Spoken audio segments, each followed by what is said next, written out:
secret hidden in the static of my brother's radio.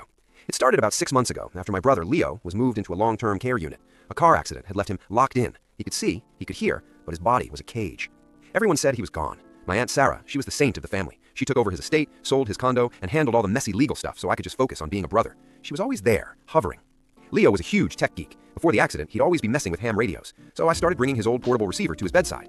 The nurses said the static was soothing for him, but every time Sarah left the room, Leo's eyes would snap toward the radio. I thought it was just a reflex, but one rainy Tuesday, I noticed something. The tuning knob, it was slightly different every time I arrived. I'm talking fractions of a millimeter. I started paying attention. I'd set it to one frequency, and the next day it would be moved to 107.9 every single time. I finally put on the headphones. At first, it was just white noise, but then, buried under the hiss, I heard a faint, rhythmic click. It wasn't the station. It was coming from a small baby monitor hidden behind his headboard. I followed the wire. It didn't go to the nurse's station. It went to a cellular bridge, transmitting his room's audio to a private server. I looked at Leo. His eyes were wide. He wasn't just listening to the radio. He was trying to show me he was being watched.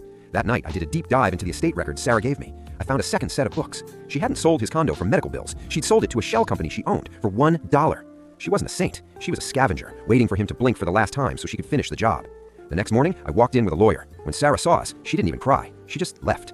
I sat by Leo and tuned the radio to his favorite jazz station. For the first time since the crash, his heart rate monitor slowed down. He wasn't trapped anymore.